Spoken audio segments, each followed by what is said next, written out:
Hi പ്രിയമുള്ള സുഹൃത്തുക്കളെ, ട്രംപും നരേന്ദ്രമോദിയും തമ്മിൽ ഉണ്ടായ കൂടിക്കാഴ്ചയ്ക്ക് ശേഷം ഒരുപാട് അത്ഭുതങ്ങളും മാറ്റങ്ങളുമാണ് നമ്മുടെ രാജ്യത്തായിരുന്നാലും അമേരിക്കയിലായിരുന്നാലും ഇനിയല്ല മുറിയങ്കാക്കമാരുടെ കാര്യത്തിലാണെങ്കിലും സംഭവിച്ചുകൊണ്ടിരിക്കുന്നത്. അപ്രതീക്ഷിതമായ മാറ്റങ്ങൾക്ക് തിരികൊളുത്തി ട്രംപിന്റെ സ്ഥാനാരോഹണം തന്നെ കോളിളക്കം സൃഷ്ടിച്ചിരിക്കുന്നു.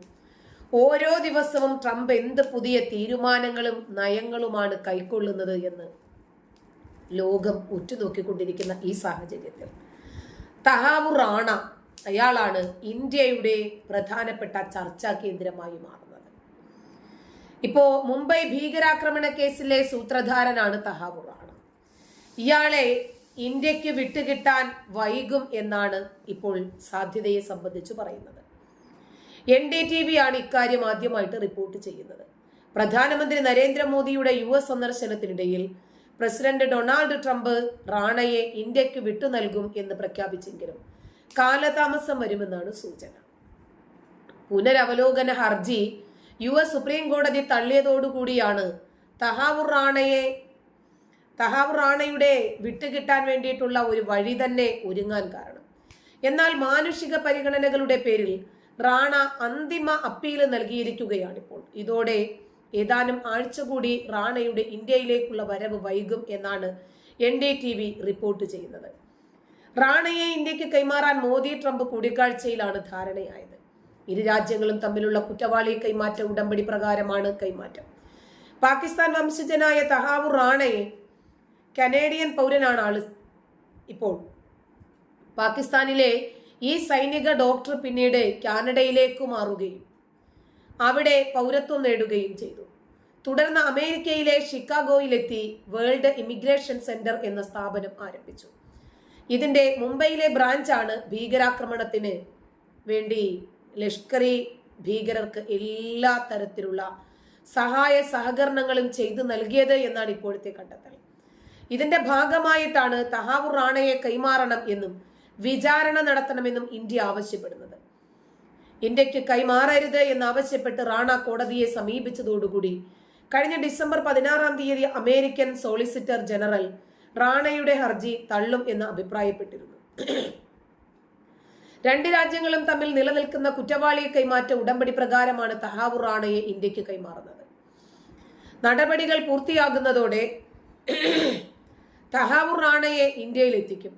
ഇതാണ് ട്രംപുമായിട്ടുള്ള ചർച്ചയിൽ നരേന്ദ്രമോദി ഉറപ്പിച്ചെടുത്ത സുപ്രധാനപ്പെട്ട ഒരു കാര്യം. 2008 നവംബർ 26 രാജ്യം കണ്ട ഏറ്റവും വലിയ ഭീകരാക്രമണം നടക്കുന്നത്. ആക്രമണത്തിൽ 166 പേര് കൊല്ലപ്പെട്ടു, 300-ലേറെ പേർക്ക് പരിക്കേറ്റു. ദക്ഷിണ മുംബൈയിലെ gate way of India, Taj Mahal palace, Chhatrapati Shivaji terminal, Nariman പോയിന്റിലെ ഒബ്രോയി ട്രൈഡന്റ് ഹോട്ടൽ എന്നിവിടങ്ങളിലൊക്കെ ഭീകരർ ആക്രമണങ്ങൾ അഴിച്ചുവിട്ടു. 3 ദിവസം രാജ്യം ആശങ്കയുടെ മുൾമുനയിലാണ് നിന്നത്. നവംബർ 29 രാവിലെ 8 മണിയോടുകൂടി ഏറ്റുമുട്ടൽ അവസാനിപ്പിച്ചു. 9 ഭീകരരെ സൈന്യം അന്ന് വധിച്ചു.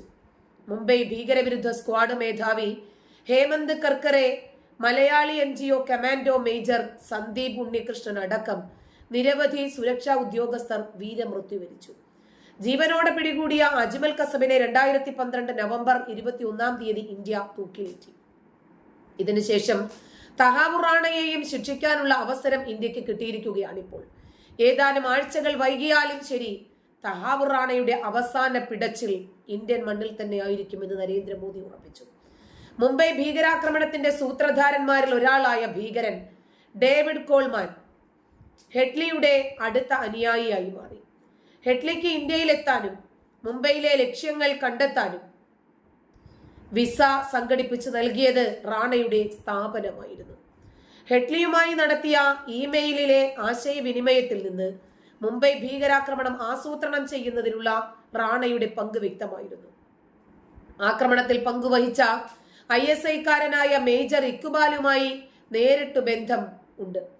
ISI-യുമായി അടുത്ത ബന്ധം പുലർത്തിയിരുന്ന റാണ 2008 നവംബർ 11 മുതൽ 21 വരെ ഇന്ത്യയിൽ തുടർന്നതായി മുംബൈ പോലീസ് സമർപ്പിച്ച കുറ്റപത്രത്തിൽ വ്യക്തമാക്കിയിട്ടുണ്ട്. മുംബൈയിലെ പോവായിലുള്ള ഹോട്ടലിലായിരുന്നു ഇയാൾ താമസിച്ചിരുന്നത് എന്നാണ് കണ്ടെത്തൽ. ഹെഡ്ലിയും റാണയും തമ്മിലുള്ള ഇമെയിൽ സംഭാഷണങ്ങൾ മുംബൈ ക്രൈംബ്രാഞ്ച് കണ്ടെത്തിയിട്ടുണ്ട്. ISI അംഗവും മുംബൈ ഭീകരാക്രമണ കേസ് പ്രതിയുമായ മേജർ ഇക്ബാലിന്റെ ഇമെയിൽ ID ആരായുന്ന ഹെഡ്ലിയുടെ ഇമെയിൽ സന്ദേശമടക്കം ഇതിൽ ഉൾപ്പെട്ടിട്ടുണ്ട്. ലഷ്കറിനെ സഹായിച്ച കേസിൽ റാണ 2009 ഷിക്കാഗോയിൽ അറസ്റ്റിലായി. മുംബൈ ഭീകരാക്രമണം നടത്തുന്നതിൽ നേരിട്ട് പങ്കുവഹിച്ചതിന് വേണ്ടത്ര തെളിവുകൾ ഉണ്ടായിട്ടും കുറ്റവിമുക്തനാക്കപ്പെട്ടു ഇദ്ദേഹം. ഇപ്പോൾ ലോസ് ആഞ്ചലസ് ജയിലിലാണ് കക്ഷി നിലവിലുള്ളത്. മുംബൈ ഭീകരാക്രമണത്തിന്റെ പിന്നിലെ ഗൂഢാലോചനയിൽ റാണയ്ക്ക് പങ്കുണ്ട് എന്ന് ഇന്ത്യയുടെ വാദം അംഗീകരിച്ച് 2023 മെയ് 18 റാണയെ കൈമാറാൻ US തീരുമാനിച്ചിരുന്നു. ഇതിനെതിരെ US-ലെ വിവിധ ഫെഡറൽ കോടതികളിൽ റാണ നൽകിയ അപേക്ഷ തള്ളിയതോടുകൂടിയാണ് കഴിഞ്ഞ നവംബർ 13 റാണ വീണ്ടും സുപ്രീം കോടതിയെ സമീപിക്കുന്നത്. ഫെഡറൽ കോടതികളുടെ ഉത്തരവ് പുനഃപരിശോധിക്കണം എന്നാവശ്യപ്പെട്ട റിട്ട് അപ്പീൽ 21 സുപ്രീം കോടതിയും തള്ളി. ഇന്ത്യക്ക് കൈമാറാൻ 2025 ജനുവരി 25 US സുപ്രീം കോടതി അനുമതി നൽകുകയായിരുന്നു. അടുത്തിടെയാണ് മോദി ട്രംപ് കൂടിക്കാഴ്ചയിലും തഹാവുർ റാണ വീണ്ടും ചർച്ചയിൽ ഇടം പിടിക്കുന്നത്. അയാളെ ഇന്ത്യക്ക് എത്രയും പെട്ടെന്ന് കൈമാറും എന്നാണ് ട്രംപ് അറിയിച്ചത്. പ്രധാനമന്ത്രി നരേന്ദ്രമോദിയുമായിട്ടുള്ള കൂടിക്കാഴ്ചയ്ക്ക് ശേഷം നടന്ന സംയുക്തമായ വാർത്താ സമ്മേളനത്തിലായിരുന്നു ട്രംപ് റാണയെ ഇന്ത്യക്ക് കൈമാറുന്നതിനെ സംബന്ധിച്ച് ഡിക്ലെയർ ചെയ്തത്. നിലവിൽ അമേരിക്കയിലെ അതീവ സുരക്ഷാ ജയിലിലാണ് തഹാവുർ റാണ കഴിയുന്നത്. അപകടകാരിയായ ഈ മനുഷ്യനെ ഞങ്ങൾ ഇന്ത്യക്ക് കൈമാറുകയാണ് എന്നായിരുന്നു മോദിയുമായിട്ടുള്ള കൂടിക്കാഴ്ചയ്ക്ക് ശേഷം ഡൊണാൾഡ് ട്രംപ് വ്യക്തമാക്കിയത്. നിർണായകമായ വിധിയുണ്ടായത് ജനുവരി 25 ആയിരുന്നു. തഹാവുർ റാണയുടെ ആവശ്യം തള്ളിക്കൊണ്ട് US സുപ്രീം കോടതി കൈമാറ്റത്തിന് ഉത്തരവിട്ടു. മുംബൈ ഭീകരാക്രമണ കേസിലെ സൂത്രധാരനെ ഇന്ത്യക്ക് കൈമാറണം എന്ന് അമേരിക്കൻ കീഴ്ക്കോടതിയുടെ ഉത്തരവിനെ ശരിവെച്ചുകൊണ്ടായിരുന്നു ആ ഉത്തരവ്. ഇതിനെതിരെയാണ് കനേഡിയൻ പൗരനായ റാണ സുപ്രീം കോടതിയെ സമീപിക്കുന്നത്. എന്നാൽ റാണയുടെ ആവശ്യം തള്ളിയ കോടതി കൈമാറ്റം നടത്തണം എന്ന് ഉത്തരവിട്ടതോടുകൂടിയാണ് തഹാവുർ റാണയുടെ പ്രതീക്ഷകളെല്ലാം കൈവിട്ടത്.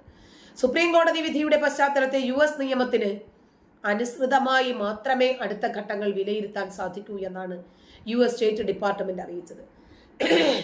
പാകിസ്ഥാൻ സൈന്യത്തിൽ സേവനമനുഷ്ഠിച്ച മുൻ സൈനിക ഡോക്ടറായ തഹാവുർ ഹുസൈൻ റാണ കനേഡിയൻ പൗരത്വം നേടി താമസം മാറുകയായിരുന്നു. 164 പേരുടെ മരണത്തിനിടയാക്കിയ മുംബൈ ഭീകരാക്രമണത്തിന്റെ മുഖ്യ സൂത്രധാരനാണ് ടിയാൻ. ഈ കുറ്റത്തിന് ഇയാളെ 14 വർഷം ശിക്ഷയ്ക്ക് വിധിച്ചിരുന്നു.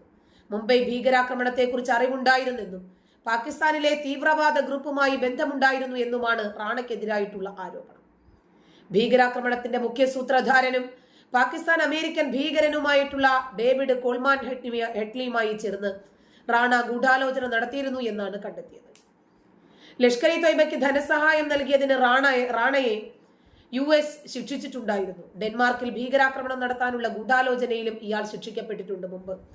2008 നവംബർ 11 ഇന്ത്യയിലെത്തിയ റാണ നവംബർ 21 വരെ ഇന്ത്യയിൽ ഉണ്ടായിരുന്നുവെന്നും ഇതിൽ 2 ദിവസം മുംബൈ പവായിലെ റിസൈൻസ് ഹോട്ടലിൽ താമസിച്ചു എന്നുമാണ് 400 പേജുള്ള കുറ്റപത്രത്തിൽ മുംബൈ പോലീസ് പറയുന്നത്.